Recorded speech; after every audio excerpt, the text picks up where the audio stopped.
shit.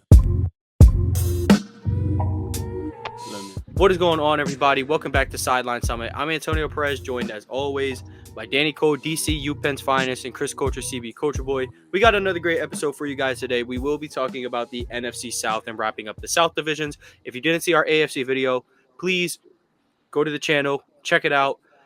We had great talks about the Jags, Texans, Titans, and Colts, and we also talked a little bit about Team USA.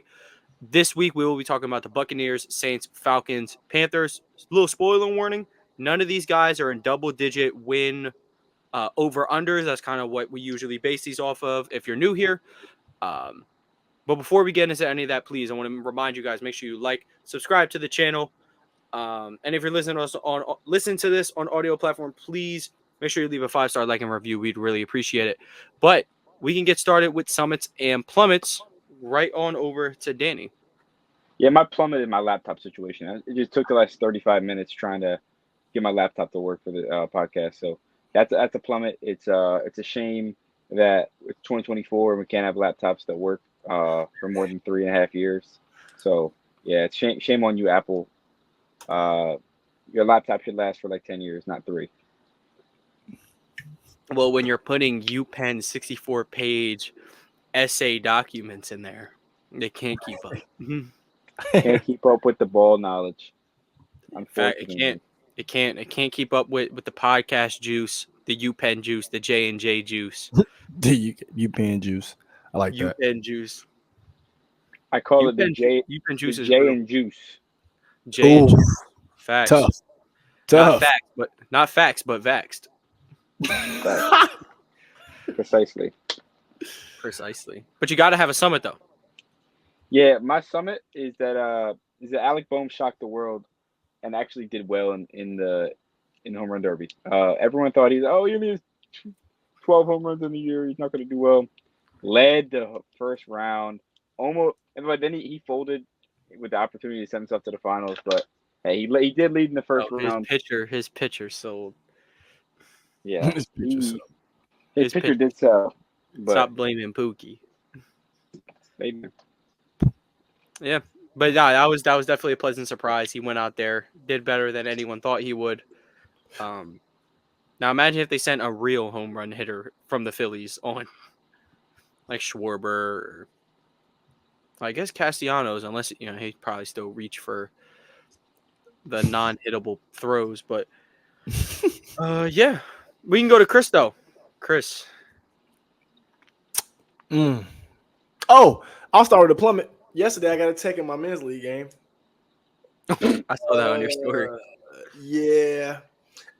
So I'll give y'all a quick breakdown. This one dude was playing so physical on offense, right? Which is no problem with me. I'm cool with that. Love a good physical basketball game. Closest I'm getting to football, perfect.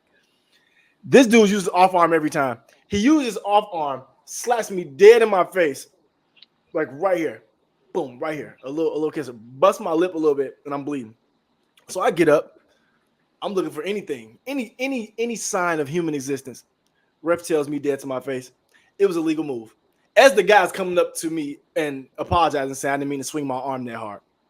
So I asked him just a couple of choice questions. I may have used a couple of choice words, and I got what I deserved. I did. But after I got that tech, I did score 12 straight points. Maybe Tracy McGrady, 12 points in 30 seconds. No, it was like 4 minutes, but 30 seconds if you want. If we're recording, it's 30 seconds. But yeah, hey man, here's what I gotta say: 12 points in 4 minutes of men's league is 12 points in 30 seconds of the NBA. Sounds good to me. Yeah. And I played my best, and we still lost a little bit. The team played pretty good, but that's you sound like LeBron. Play your best. You still lost. I played Bron against the Warriors yesterday. Unfortunately, though, instead of LeBron, I was Dellavedova. So that's my plummet. Just a L yesterday and an L tech by me. But Summit, WNBA All-Star is coming up, and I think the format is cool. Team USA versus the WNBA All-Stars. I just think it's lit, so I'm excited to see that. Just to see it's cool. Obviously, Angel and Caitlin are teaming up, so their respective fans who aren't fans of both of them can finally take a break and cheer for both of them at the same time. So that'll be cool. But it's just cool to see just all my favorite W players. And I'm sure it's going to be a lot of legends in attendance because it's All-Star Weekend. So just excited for this time to come up for the W and the new viewers and everything, too, to kind of see how they get down over there. Yep. I would say the summit is clear. I'm surprised one of you two didn't bring it up first, but College Football 25 is it's very fun. It's very fun. I haven't went to Road to Glory yet. I've only done Dynasty. The recruiting aspect of it all is very, very fun. I am very 50-50 on the gameplay. I'm not going to lie. But, okay. But I will say I won't be too harsh because I am using the Temple Owls. So maybe the team just isn't that good. Yo, but... I'll tell you one thing. It's pretty funny.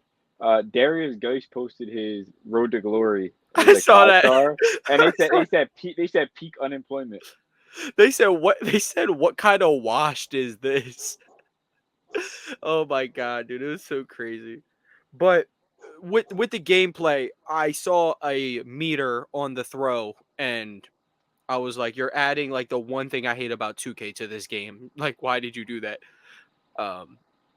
That's actually my brother turned off his shot meter for 2K. He just like learned how to just know what his guy's shot is. And I'm like, that's pretty cool. But it's pretty dope. Obviously, I do know, not personally, but like I know these guys on the Temple team. I go there. It's been cool. And I don't know how many times I've said through the first 4 games, if somebody messed up, I'll be like, you, sir, won't be on my football team next year. You're getting replaced. Don't even worry about it. We're taking it back. We're taking back that Cybertruck. We're taking back the 5 pairs of Oakleys. You're done. No, the best thing is actually the jokes on Twitter. My 5 stars just got these DM'd OnlyFans. Yeah, the dude, he made a video. He was like texting a girl or like a classmate, but it was a girl on campus. He got blocked. I'm like, what? That is so crazy. Dude, when I get to Road to Glory, I'm acting like Zion at Duke. He was like, why are you so beautiful? Shit like that. Zion was peak freak at Duke, dude. He was like then you got to immediately transfer to SMU or one of these Dallas schools. Yo, wait. You know what? Return to college football also means there might be getting a college basketball game back. When's the last time we had a college basketball game? 2010? I think so. It was just a Blake Griffin was the last cover, right? Yeah, Blake was the last cover. Dude, a college basketball game would go hard. But I think 2K should do it. Yeah, EA gotta leave it alone. EA got to stick to football and everything else. What? So wait, EA made a basketball game though, a college basketball game. But when was the last time we had? EA was the one. EA was the game for a minute. Then I think 2K college. I think the last college hoops 2K was 8. I want to say. Was Reddick on the cover? I know Josh Childress made a cover. What? You looking it up now? Yeah. Yeah, man. Basketball game would be lit. It would be lit. I'm not too familiar with a lot of college basketball, but best believe your Temple Owls will be going to the national championship. Bro, funny enough, I've seen a lot of people like say they want to start with Temple. Yep, it was 2K8. I was right. 2K8. Temple basketball, because when you think of Temple, you think basketball. It's just such a shame that they're not good. I think Temple legend like Aaron McKee. Aaron McKee, John Chaney, Dawn Staley started there. Like legend. It's so many legends, and they're just not good, man. If they were good, we'd have Jameer Nelson and Delonte West is our starting backcourt, but no, we lost them to the Hawks down the road. So, oh wow, I forgot they did. Wow, yeah, it's so crazy, man. No, I forgot. 2 hometown kids turning up at your hometown, but not at your places. Yeah, that's tough. But I will say, in this game, I struggled more with UConn and who was the other team? It was UConn and someone else struggling hard. FCS Northwest or something like that. Dude, I had more trouble with them than I did with Oklahoma on the road to open the season. I handled Oklahoma like pretty good. I went like 24-10, like something like. Not bad. Yeah, pretty good. One thing I also say, they recommend a field goal that's over 35 yards, you No. can forget about it. It could be 4th Over and 20 26. yards. I'm going for it. And now that's fine because I've always been college kickers suck, but wow, y'all are really putting the definitions to it. My God, UConn was running this crazy RPO game. Oh my God, if you want to rebuild with them, they got a squad for whatever reason. Defense is Swiss cheese. They got one good D tackle, but this is how I'm going to learn to become a college football guru through this game. Now I know what UConn's good at. Tulsa runs the football. Well, I knew that about Tulsa already. They ran all over Temple. But yeah, I've had a lot of fun with the game. I'm taking this time to step back from the game.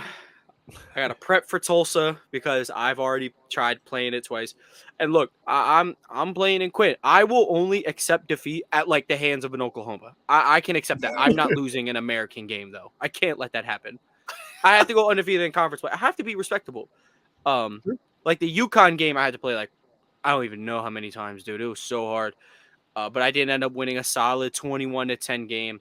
But the games like Navy and Army, so fun. Just blow them out of the water. You can run play action over the top all day. True that. Yeah, it's fun. Now I'm talking about I can't wait to get back to it. But Literally. I do have to have a plummet, though. I don't really know if I have one. You just go double summit. I could, hypothetically. Yeah, let's do that. And Tatum got bumped to the starting lineup. I like the 5 they ran out. I think Embiid was still starting. He was fine. AD had a monster game though. He didn't start great, at least shooting wise, but he had a pretty good game. I don't think anyone really had a bad game. I think LeBron might have had a bad shooting game, but Curry didn't play that well. Yeah, same with Curry. They didn't shoot great. Well. Tatum didn't score, I think, until midway through the second quarter. Finished 3 for 4, whatever it may be. And started with 11 and then went 1 for 7 the rest of the way. And they almost blew the lead to a Josh Giddey-led basketball team. But he was. I will say something. I was fine. thinking of watching that game though. I'm like, if this is what he looks like on his own team, Chris may have a point. He might. But time will tell. Time will tell.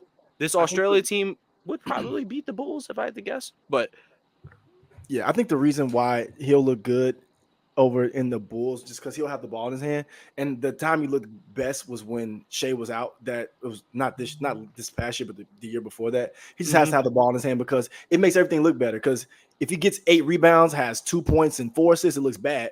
But with the ball in his hand, he's gonna get 14 to 15. So 15, 8, and 6 looks way better for him starting point guard. It looks like Lonzo Ball-esque of what you would have wanted from him. So yeah. It's just so crazy that he's gonna be a starting point guard on a team and he has no left.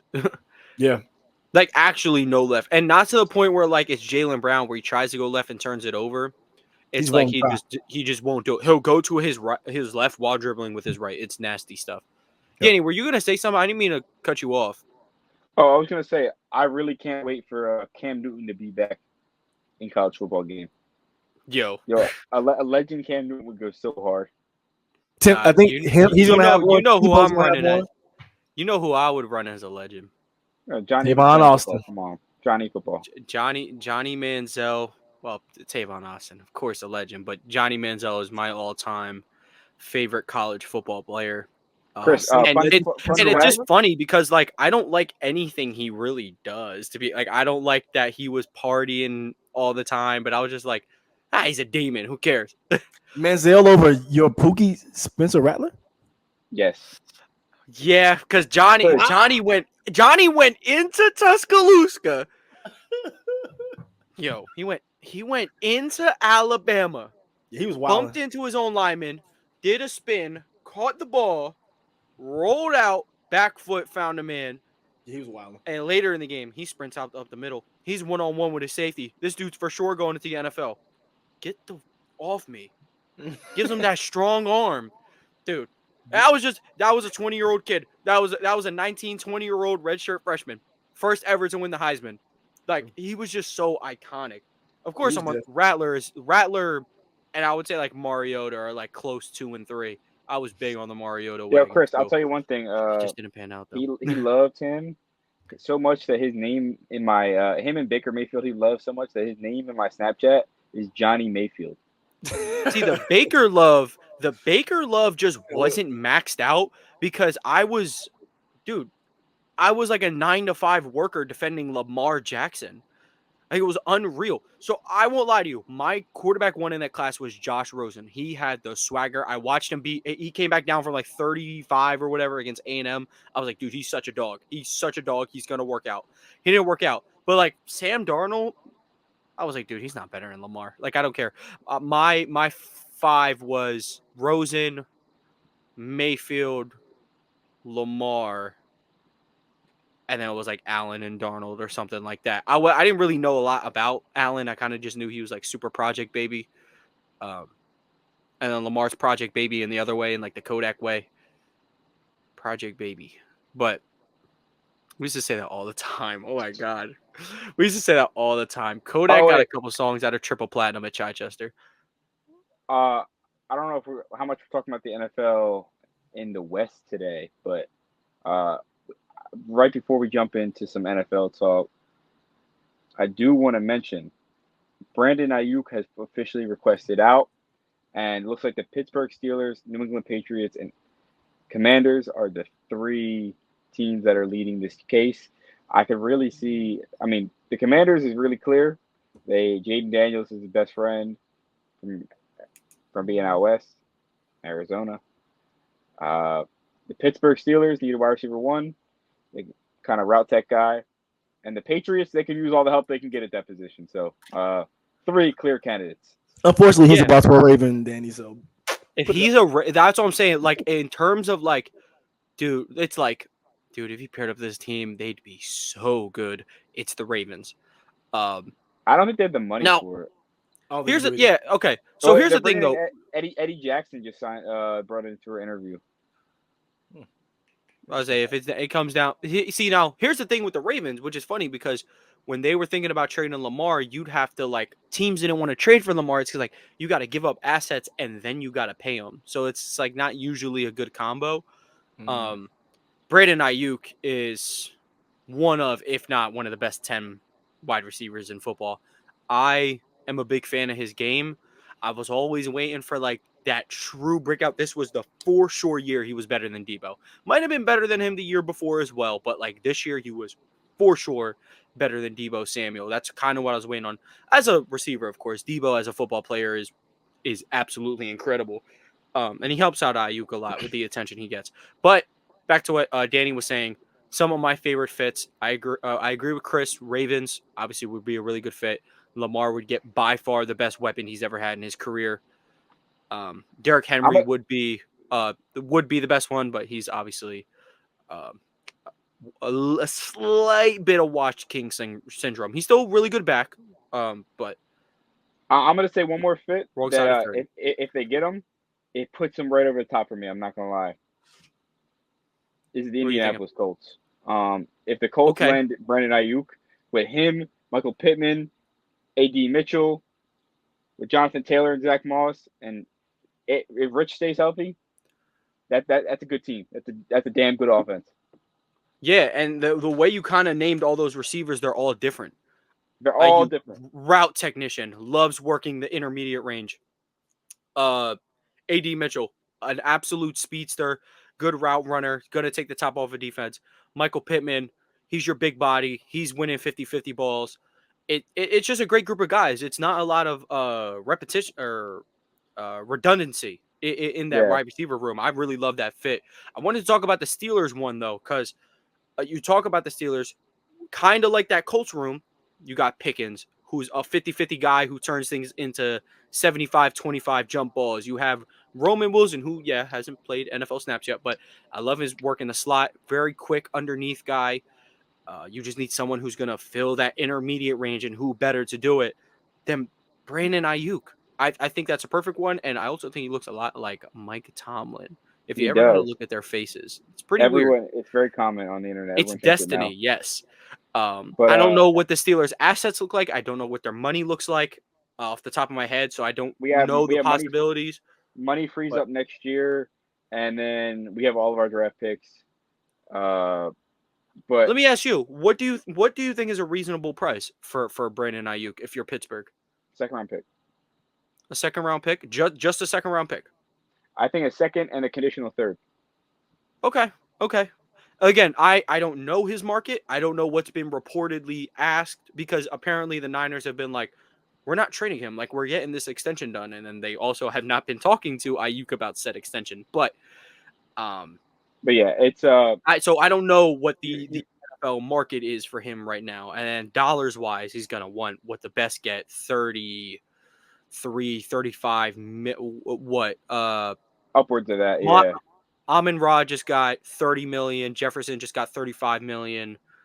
Is he gonna want more than Justin Jefferson? I mean, that's a high buy, man. Like, you're a really good player. My question is, Amon-Ra's better, but I think 30 million for Aiyuk, I think is reasonable, especially when you get him on his own team. The numbers are gonna back it up. But Jefferson money, this is coming from a guy who said 35 million for Justin Jefferson's an underpay. So take that with a grain of salt, I guess. That's the best player in the world, not named Patrick Mahomes. Yeah, like I don't know if the Commanders have the money to pay Terry and Aiyuk is the issue. Well, I would say if you have to pick and choose, your pick. Well, Commanders loyalty, I don't again know where that stands. If they want to, Terry's our guy. The Commanders stink, so I'm not sure. Like, I heard the funniest phrase when listening to Stay Hot today. They called the Commanders name soup. It's like, like you're looking at a bowl of soup and you just see the letters. It's like, oh, like that's a name. Like, they got Bobby Wagner, Austin Eckler, Marcus Mariota's at backup quarterback, Zach Ertz is at tight end. Dude, this is about that's like anybody. This is just like team anybody. This is Zlatan Ibrahimovic coming to the MLS. This is Messi coming to retire in the MLS. Welcome to the Commanders. not for real. That's when you're doing a dynasty for 12 years, and then you finally got all these people at the same time, but they're all 36 or 33. That's the thing. It's Brooklyn. We need to use that Brooklyn Nets like super team comparison a little bit more. Was that team like god awful? No, but like I think people were gassing it. It's like Celtics. This is such a horrible trade. I'm like, it's not like that bad. I mean, I was mad at it, of course, as a kid, but like I kind of accepted the rebuild. I was like, I'd rather, as a kid, I could understand the quote process. So, but yeah, back to Aiyuk. I would like Steelers. I'd like Ravens. I'd be very happy for both of you. He's an Eagle, though. Don't ask where the money's coming from. Don't ask where the assets are coming from. I don't know. But we'll figure it out. That'll be they're going to do a clean swap for Devontae Smith. Congratulations. No. I do find it crazy, though. That's one thing I wanted to talk about, though. It's like they couldn't find a good money ground with him and Debo. And it's hard. Like, Debo, if anybody's watching receiver, like that 3-week span without Debo, it really, like Brock talks about it. He's like, he is a really big deal. For as much as like I kind of crapped on Debo, I'm like, I used to not be that high on him as a receiver. Now I'm such a big fan of his just overall work. But like with the Eagles, it's like you get Devontae Smith to take a pay cut. You get A.J. Brown, who just signed a deal 2 years ago, to take his extension now so that he'll be on a cheaper deal. It's just the buy-in to winning. Jalen Hurts took a lot less guaranteed money because it's the buy-in to winning. If he goes out and earns that money, then, hey, he earns it. That's, it's part of the contract. But, worst comes to worst, the team is still flexible. So, not saying the Niners aren't ran well. They're a very well built out team, obviously from the top bottom. But that's just kudos to the Eagles to get that crew. Do we have anything else to say about Brandon Aiyuk, though? I mean, this is big news. Like, this is seriously big news. So I want to make sure everybody gets off their thoughts. This is like Kevin Durant coming to the trade. I think we're going a little far, but it's about as close as we've gotten in a little while, though, to like a big name NFL guy requesting a trade. No. All right, this is Tyreek Hill coming on the trade market 2 years ago. Something to that extent. Upper echelon, but different ends of that echelon, though. Yeah, for sure. I'm not saying that Aiyuk's better than Tyreek Hill. Well, Tyreek Hill didn't request a trade. It was just like it was so random. It was like they were in Nah, contract negotiations, and then it fell through, and then he immediately went to Miami. the Chiefs. Apparently, the Chiefs were like, he's like, yeah, I want an extension. The Chiefs like, all right, we're not paying you, and they're like, all right, we'll trade you. Bye. Well, yeah. Well, he was on the phone with Miami before even getting traded. He was like, just give me the right guaranteed money, and it was like, yeah. They was like, give me what? Who was the highest paid receiver at the time? I think Devontae Adams was. He was like, just give me what Devontae got, and that's fine. Like, match the guarantees, and we're good. Unfortunately, I'll always remember him as a Chief, not a Dolphin. Yeah, I mean, he looks fine, because he's like, here's the thing, he's having his best seasons as a Dolphin, which is crazy. But He is like him and Mahomes both got better. How does that happen? You are a match made in heaven, and you got better without each other. That's to all you people dealing with your toxic girlfriends. Okay, you might look good on paper, but trust me, you guys are better without each other. dude. That doesn't go to Danny though. Him and his girlfriend, cute as hell. Shout out to him. Yo, they just they let Mahomes get Worthy and Hollywood Brown. Yeah, all right. When we talk AFC West, that's gonna be fun. It's over for the league. Oh, dang! I got a Twitter notification. I was hoping it was Aiyuk to somewhere, but it wasn't. It was just some random dude signing to the Spurs. Whole time it's not a random dude. It's some dude Chris knows from way back. Sandro Mamukelashvili. Dude was literally, Yeah, sounds like a Spurs guy. Yeah, he was on the Bucks like a year ago. I want to say. Yo, who are you? You just all right. You're the man behind the basketball reference page. No bullshit. Only reason I remember it because this dude's name, you can't miss it. And I remember seeing him like on the bottom of like rosters on 2K. I just remember seeing him like recently. Chris, he's trade filler. Oh my god. Yeah, he's trade filler. You used him as a trade exception. Yes. Nah, for real. He was like, we got to match $2 million. Come here, son. Literally, that's the guy. Like, we're 1.8 off. Okay, we're gonna put Sandro in there. Don't worry about it. Nah, for real. All right, we are procrastinating talking about the worst division of football. So hey, all right, fine. Let's start with the Tampa Bay Buccaneers.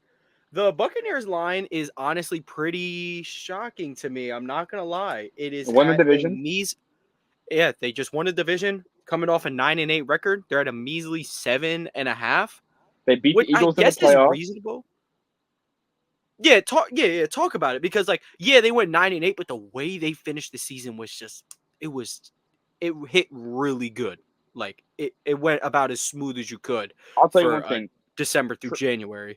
Trey Palmer looked like a really good football player in the playoffs.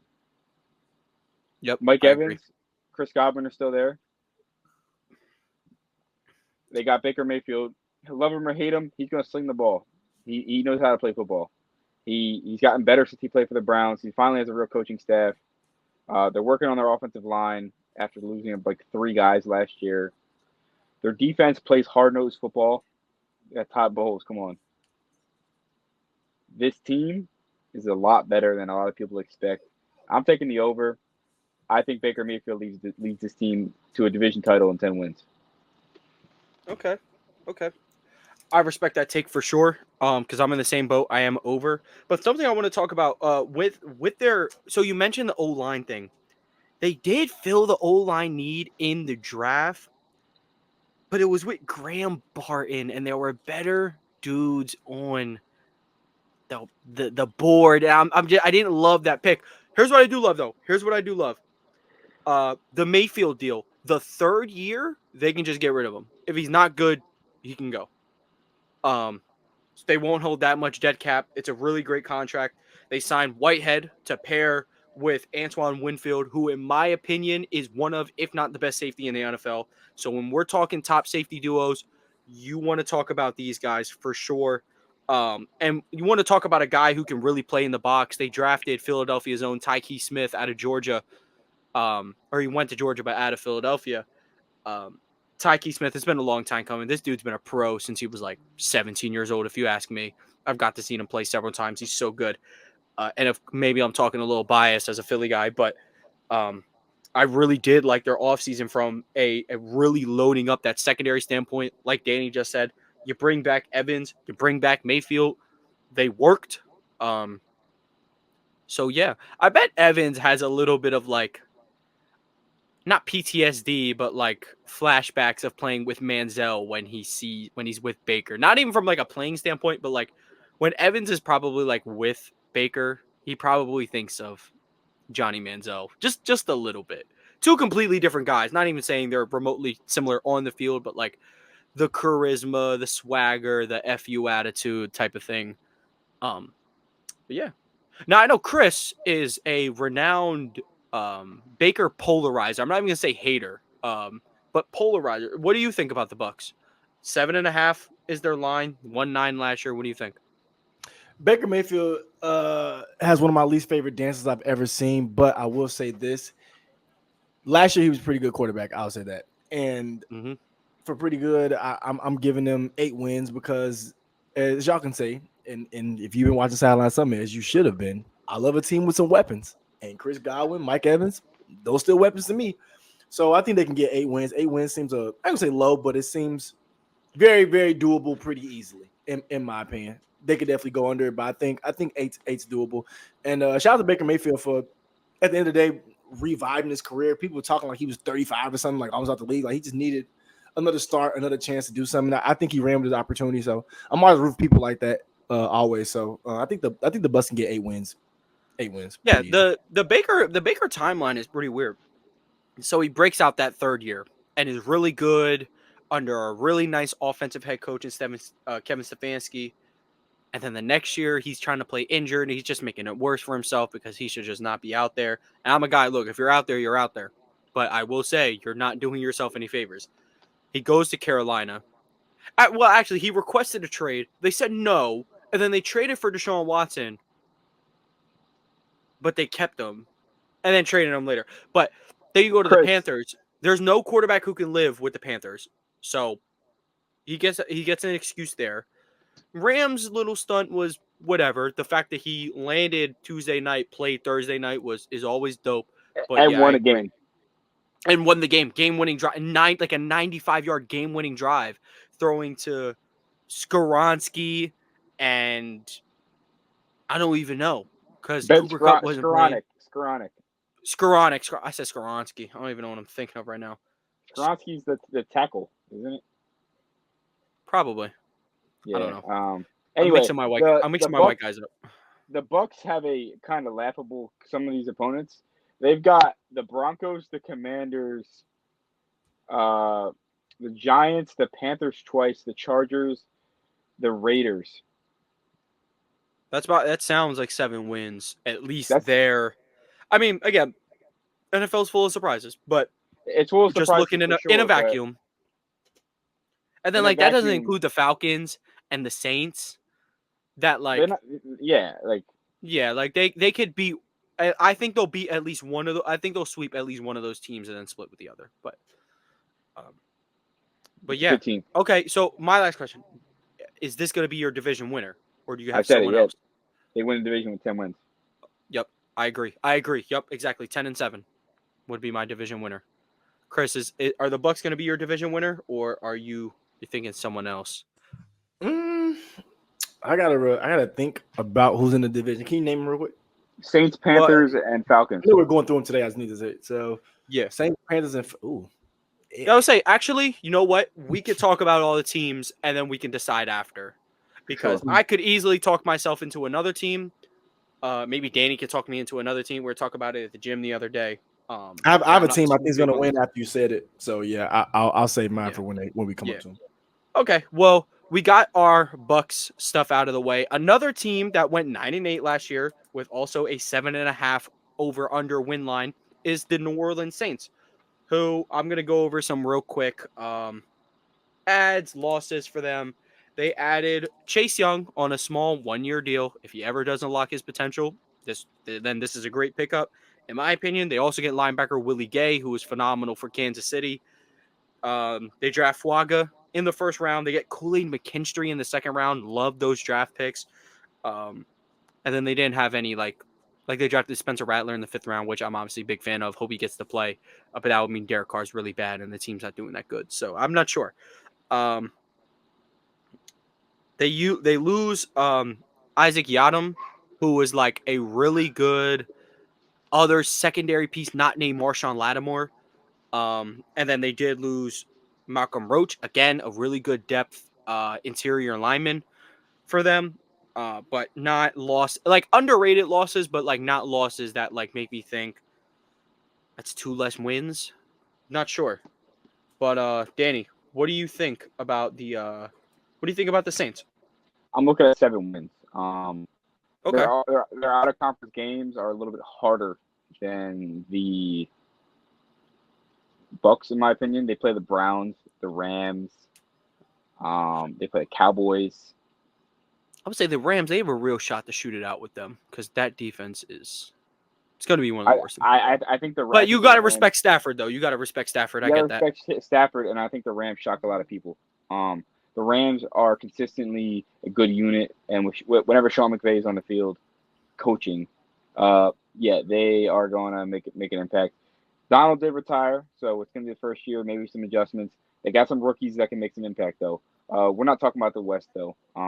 That's a different story. We'll get to them someday.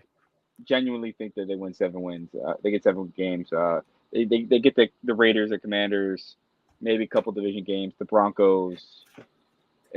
I don't see them beating the Eagles or the Chiefs or the Ravens. Those teams are just licking their chops when they see the Saints. Especially Jalen Hurts. Yeah. Jalen Hurts destroys the Saints every time he plays. Yeah, something's weird there. Something's really weird there. Like Jalen Hurts does not like them at all. He literally gives them the business every single time. Something about his first career start, a win against like the 7-1 Saints, or whatever the case was. They were like 10-2. It was 10-2. They were like it was 10-2. And then the next year, where he's like, "This is like your full season tryout to be our starter," he runs for 3 touchdowns, and it was absolutely. He is a picture from that game that is like sadly not iconic, but someone threw their like a Jalen Hurts jersey at Jalen Hurts. He like held it up. I don't know how that picture is not iconic, but I think it's because like that season isn't correlated with like his iconic season. But isn't it the game where he went like this? No, that was his first career start where he hit this. Yeah, he hit this shot. I think that's like a frat thing. I don't know, but I have no clue. Chris, is that like a brother thing? It's for the Qs, yeah. If you look back, Michael Jordan, Shaq, they're all Qs too, so they do it as well. Or when they've done it, that's why. Yeah, I wonder if Jalen Hurts is branded. Mm-hmm. He is. He has a brand. He definitely. Most Qs are branded. Like, are you branded? No. So I'm an alpha, and some alphas get brands. I chose not to because I don't want that hot shit on my skin personally. But I chose not to. Most Qs though. My uncle's a Q as well. He's branded. I know it's more prominent there. Like it's not necessarily forced, but it's pretty usual. Like it's damn near like most. Yeah. Wait, is that what what's it called? Shaq is. Who?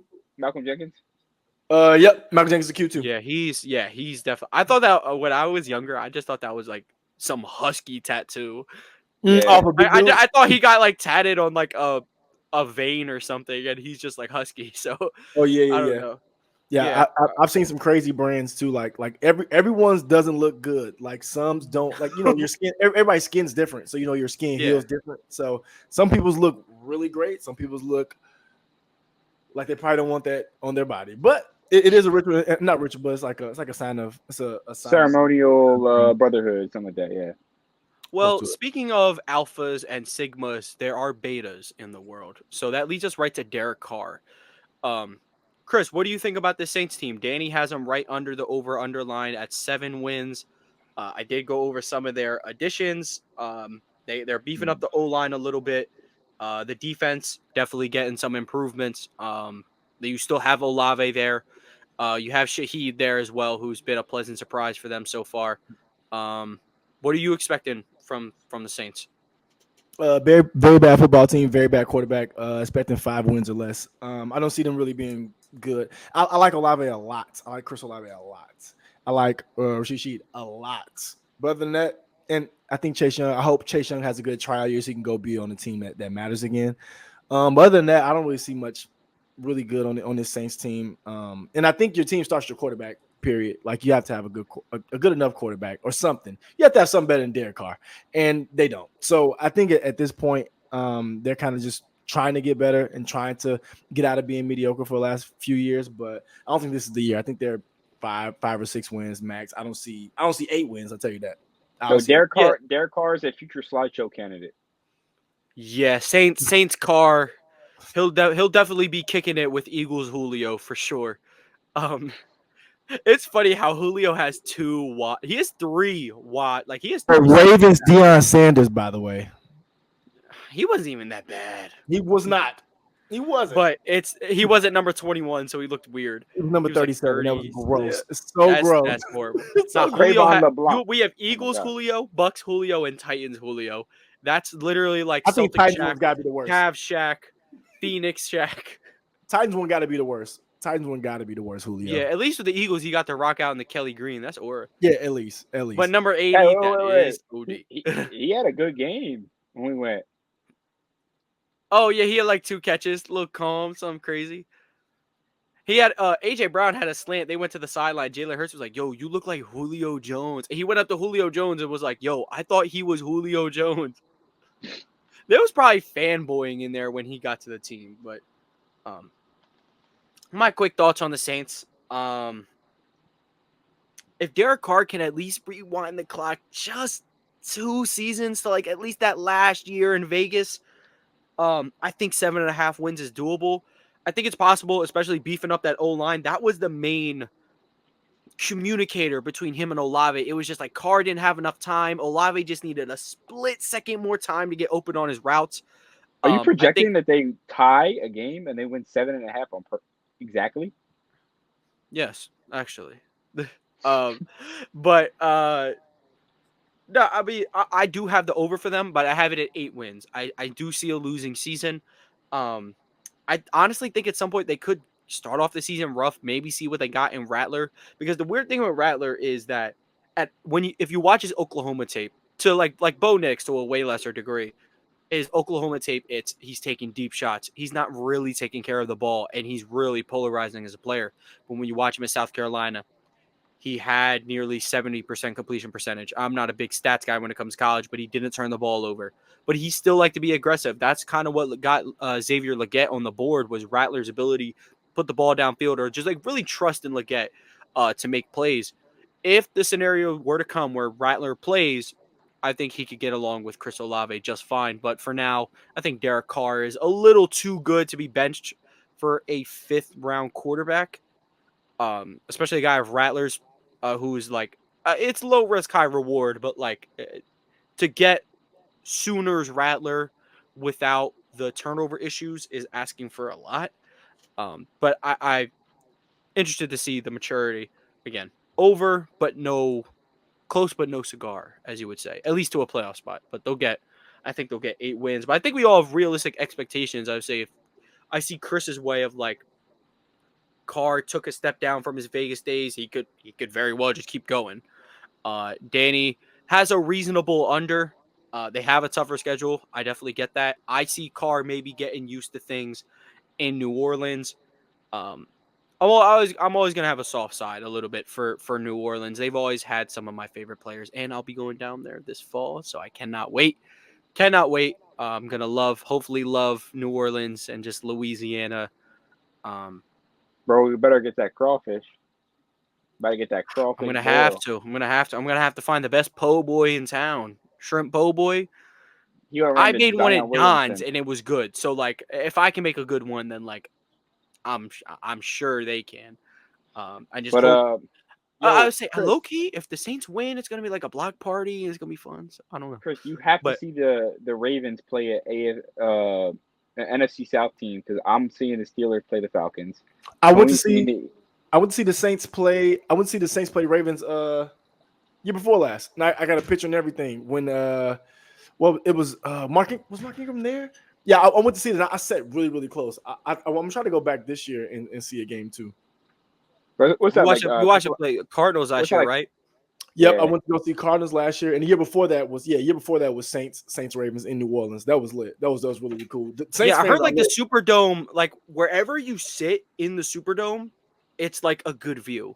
Bro, we had a great view, and I will say this: I've been to a bunch of stadiums and arenas in my life. No stadium No arena has food like that place had. Bro, I got some jambalaya, and it tastes like somebody grandma was back there making it in the pot, bro. It was Because it elite. probably was. Bro, literally, bro, it probably was. But the food was really good. The hospitality was great.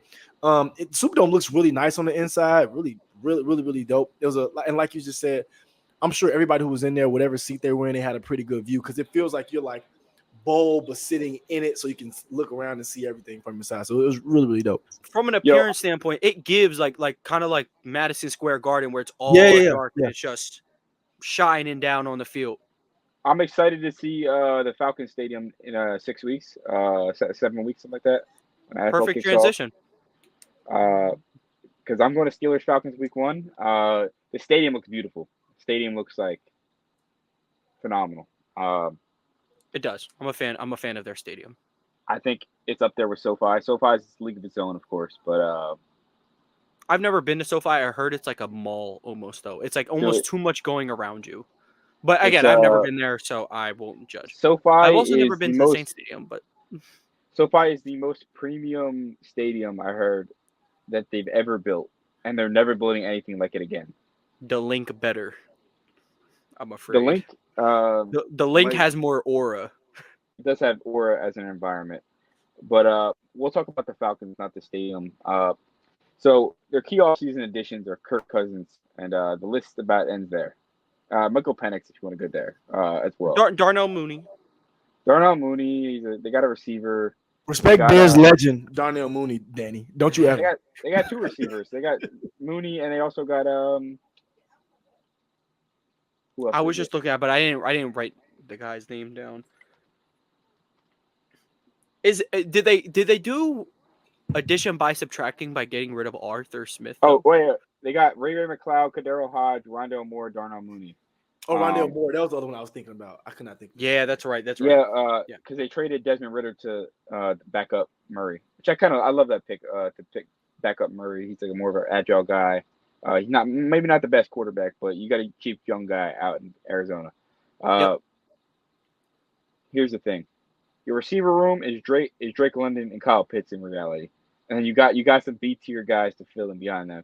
Those two guys are some actual weapons, and they're just not Justin Jefferson for Kirk Cousins, but hey, you got two guys that if you're trying to replicate anything, you got a jump ball guy, and you got a guy who could be an elite tight end eventually in Kyle Pitts.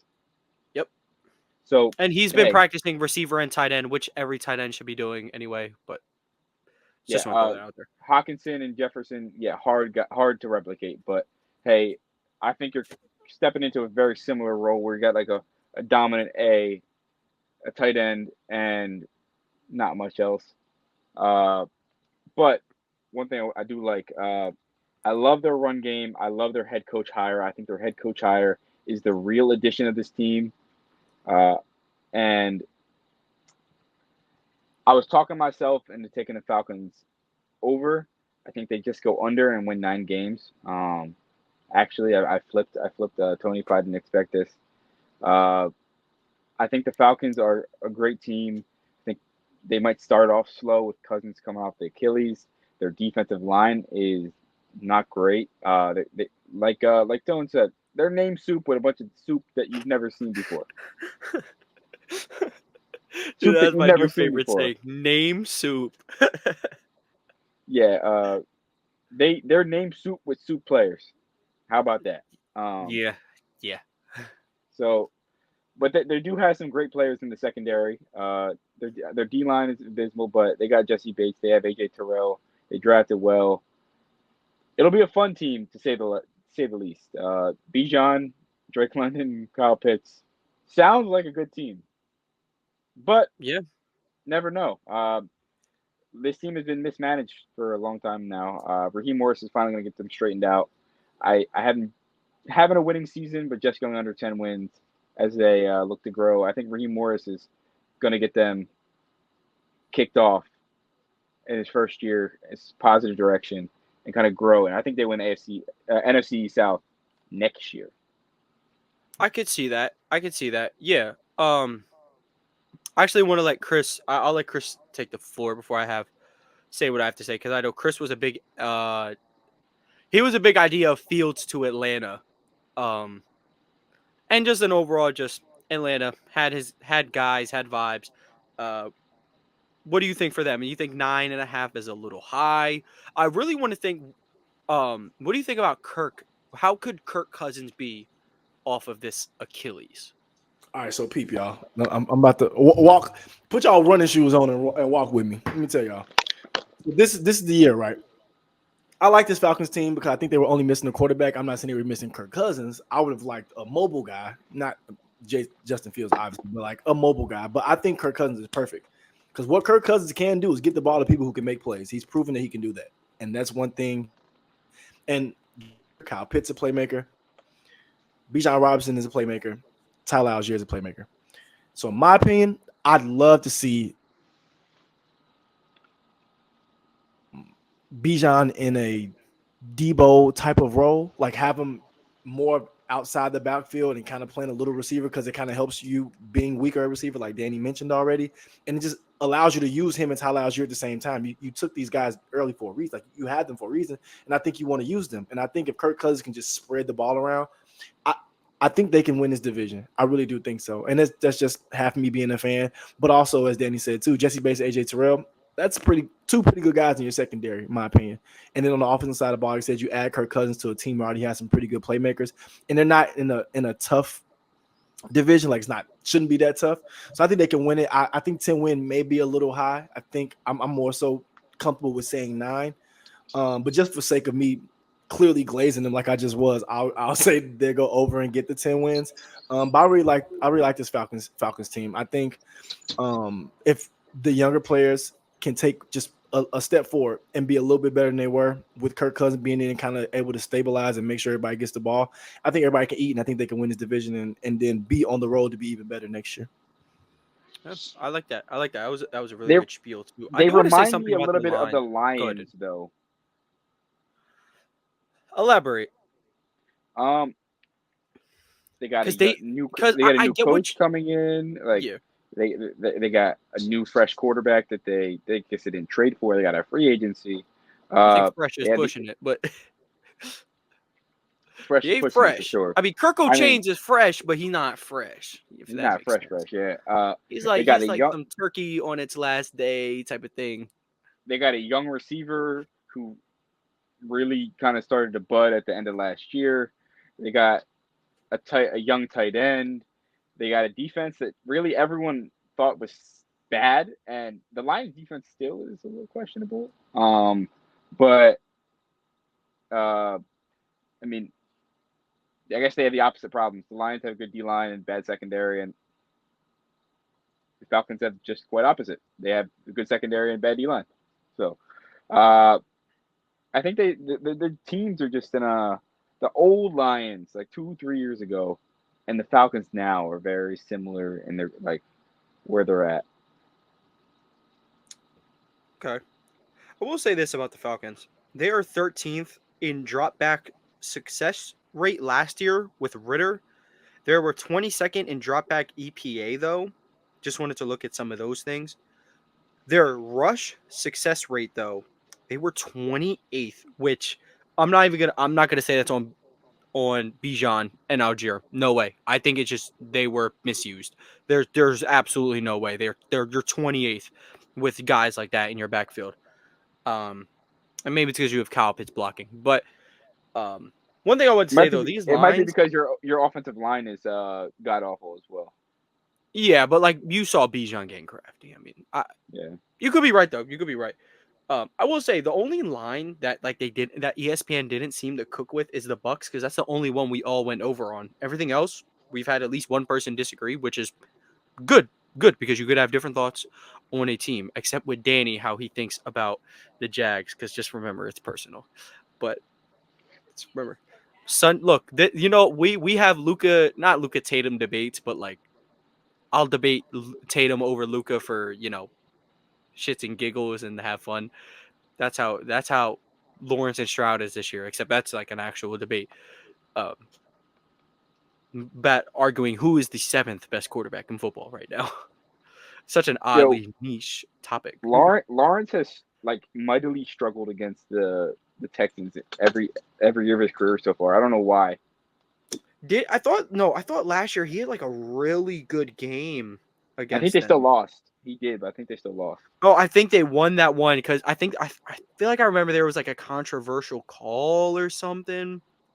Let me tell. I'm about to look now. Yo, they You're ended good. the season on like 5 straight L's. That is ridiculous. But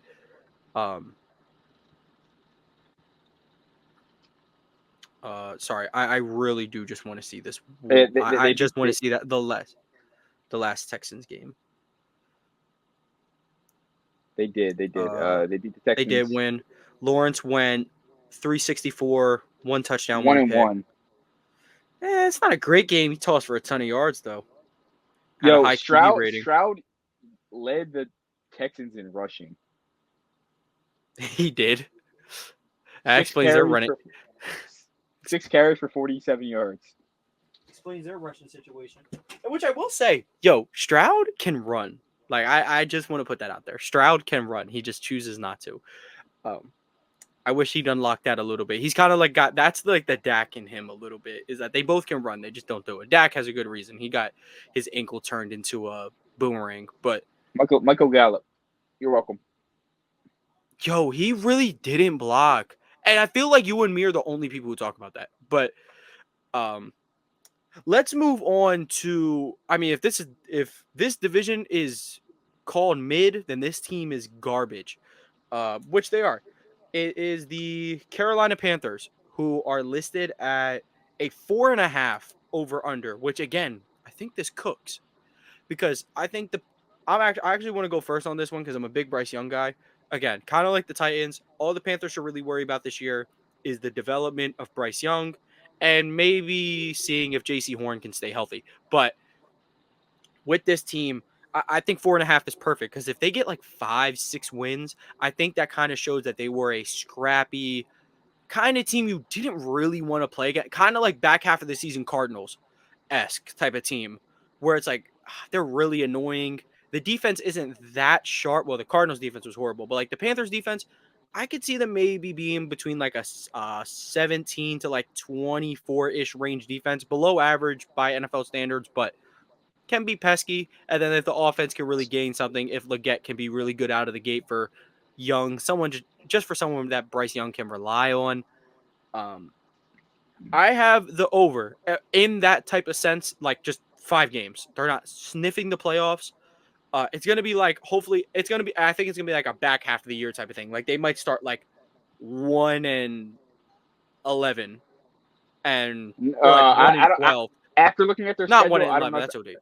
After looking at their schedule, I don't know if you feel that way. They play the Saints, Chargers, Raiders, Bengals, Bears, Falcons, Commanders, Broncos. Their first. I'm not going to hold you.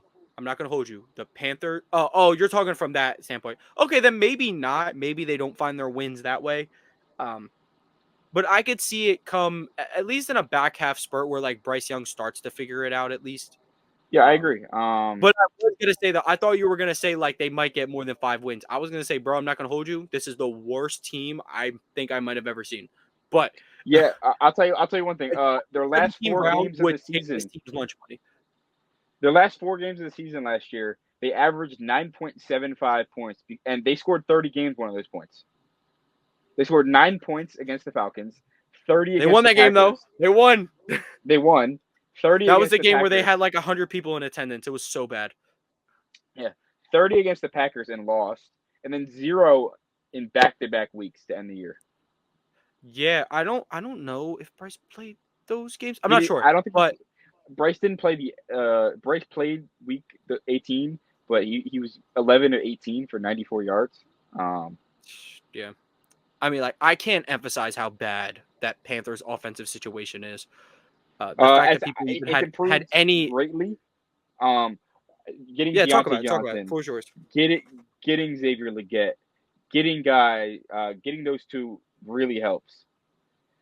Returning Hayden Hurst, I believe. I really like the way the running backs were coming on at the end of last year. I believe they drafted Jonathan Brooks. Yes. And they made O-line investments. Are they like top tier guys? No, but you're still making an effort in that territory where you struggled in the past in the run game. And then again, Adam we're Thielen's back talking in about the the Eagles slot. a lot. But Adam Thielen looked really good at some points last year. And I don't know if it's because he's getting targets, but he looked very good. And I have him going over 4.5 wins. I think that their improvements on offense are just too good. If they stay any bit of healthy, they'll go over 4.5 wins because I have faith in Bryce Young's development. I have faith that Dave Canales can turn this team around. The coach, who was their coach they fired? they who was their coach? Frank Reich. Frank Reich was their coach. Yeah, Frank Reich was not suitable for head coach. Great Carolina. offensive coordinator, a phenomenal offensive coordinator, not a good head coach. Kind of like Arthur Smith. Yeah, I think that they got their defensive-minded head coach who's going to coach the hell out of them young guys because they have good defensive linemen. They got assets back for Brian Burns. Might not be what they wanted, what they could have got, but they got assets back nonetheless. They got rid of Brian Burns probably a little bit too late. But I think that they're going in the right direction. I think this is a year where they don't pick in the top 5. Maybe they pick closer to 10. That's improvement too.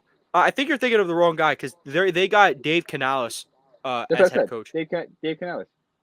I think you said no. I think you said though. They got a defensive guy. Yeah. At head coach. Was he their offensive coordinator? Yeah. That's what people credit a lot of Baker's comeback to. But on that topic though, I think Dave Canales could do a lot of work for Bryce Young. He's just got done working with an undersized quarterback. And then, yeah, like you said, like Deontay Johnson and Xavier Legette, I cannot emphasize how much better that is than last year. I was going to say, right before you said Adam Thielen looked good at spurts of the year, I was going to say Adam Thielen is a for sure future slideshow participant in that Panthers uniform because I think he's bad. Like, I think he's really bad. I would love to not see him on this team next year. Was Okay, he a Adam good, like... Thielen, he had 103 catches for 1,000 yards. Like He was kind of like, had like no choice but to put those numbers up.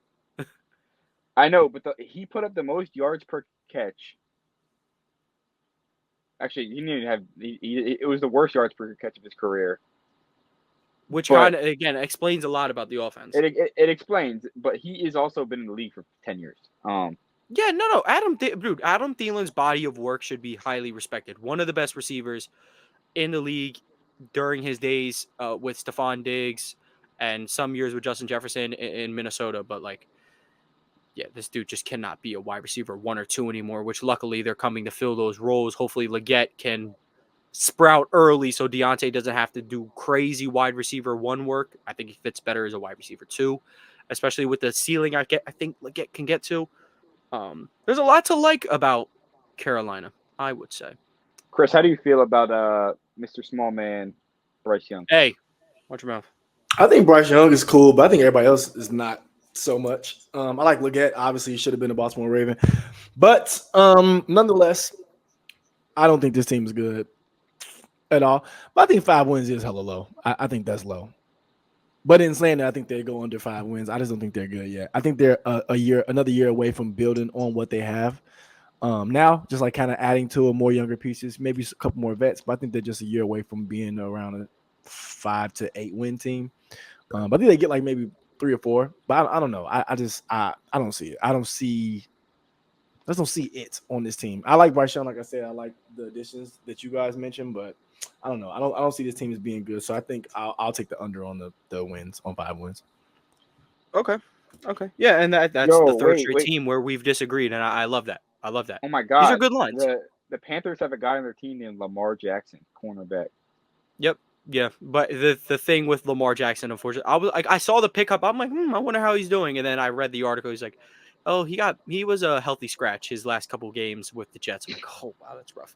Which, I mean, no, you have to be a bad player for that to happen. But I was like, the Jets. I mean, like, if you're not getting playing time, it's a little understandable because, like, but I mean, a couple. They also picked up Jadeveon Clowney. They picked up Josie Jewell, inside linebacker. I did want to say the Panthers defense, they did lose. I don't want to say Brian Burns because they were going to get rid of him anyway. Anyway, we're losing Frankie Louvu, though, is Yeah, like he was like, sneaky not okay. Like, that's not okay. He was so good, in my opinion. Super slept on guy.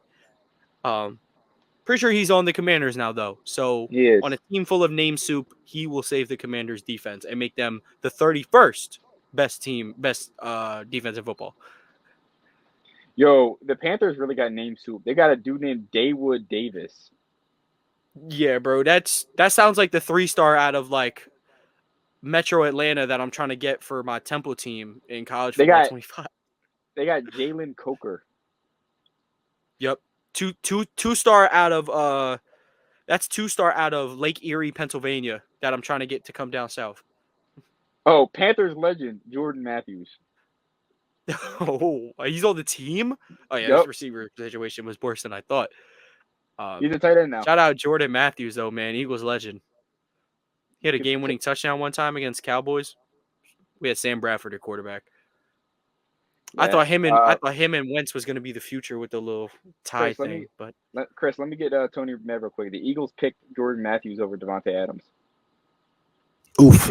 We picked Matthews over Adams. We've picked Whiteside over DK. AJ Brown and DK Metcalf. Or was it over AJ? Oh, no. AJ Brown might have been gone over. But over DK Metcalf is absolutely unexcusable. We drafted Jalen Reagor over Justin Jefferson. And T. Higgins. Let's say we even drafted T. Higgins. Like, we wouldn't be, like, laughed at. Like, because T. Higgins is, like, a Pro Bowl level guy. But, like, to draft a player that bad, like, the skill gap being that bad, and the fact that nobody was really, like, high on Reagor anyway. Yo, Chris, you know what's crazy? I had Reagor going in the second round to the Eagles. It's them picking 2 receivers. You tried to gaslight me and manipulate me into like, yo, check this. This dude's good. You can go to our text. He sends me his highlight reel. I'm like, dude, I'm 5 minutes into this highlight reel, man. Is he gonna run a route? His whole highlight reel is punt returns and bubble screens. I was He's like, fast. oh man. He was fast in college. No doubt.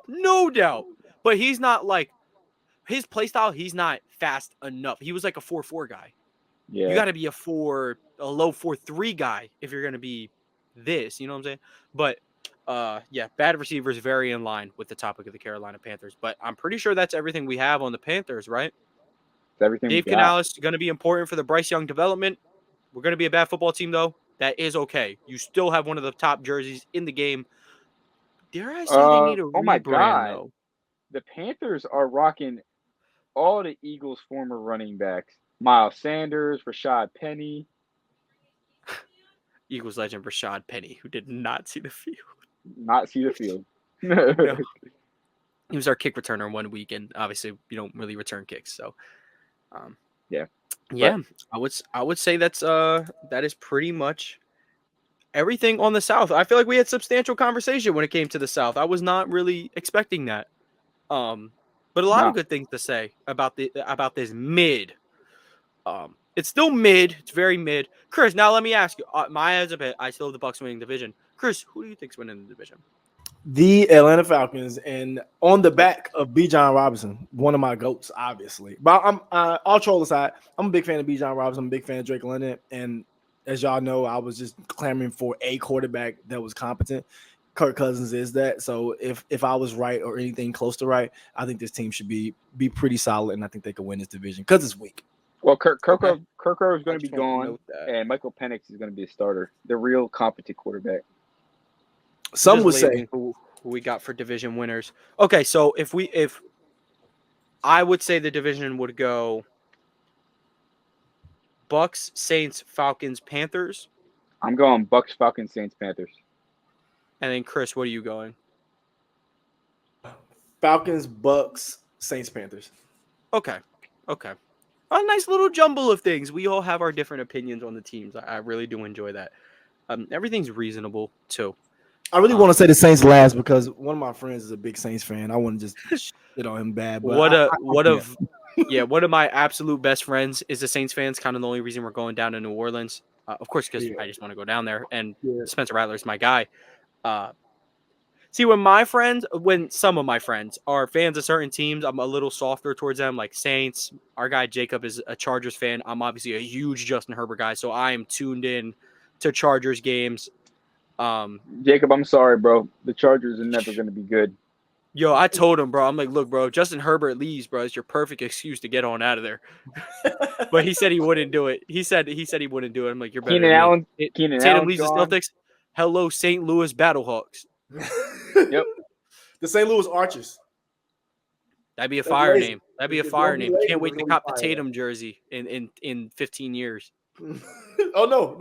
Don't you worry about it. When Adam Silver calls for that franchise in 2 years, and it's the St. Louis St. Louis Archers, and guess what, Tone?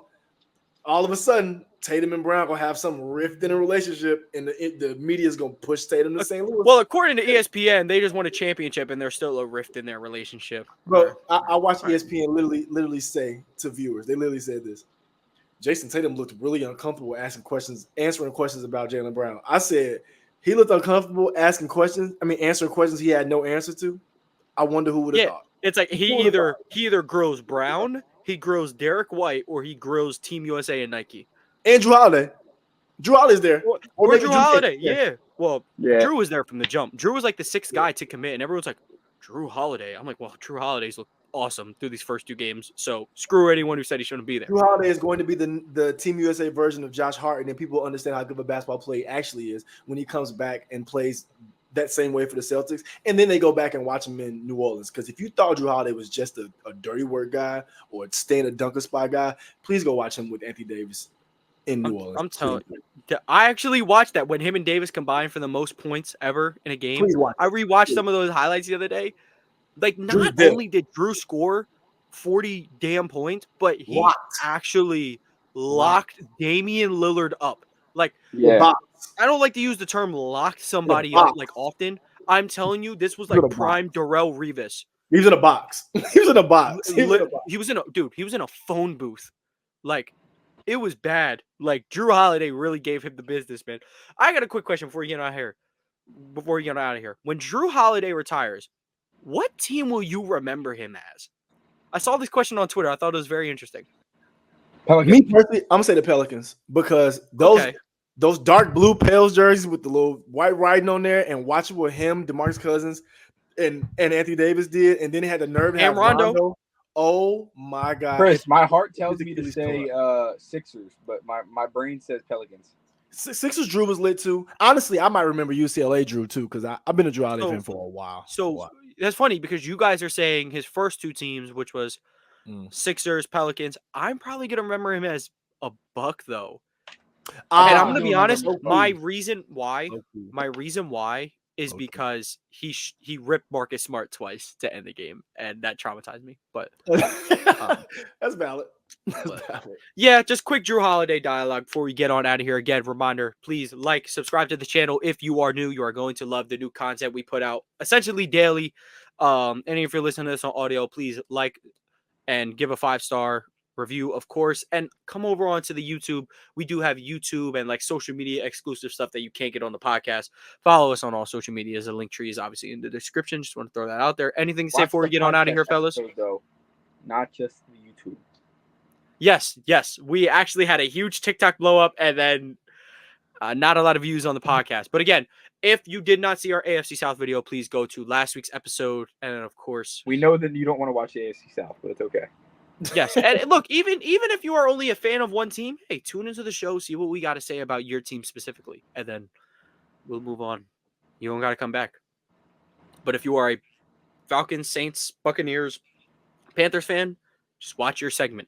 We got good things to say across the board. But from APO Freezer, Culture by Migos, and DC Comics, thank you guys for tuning in.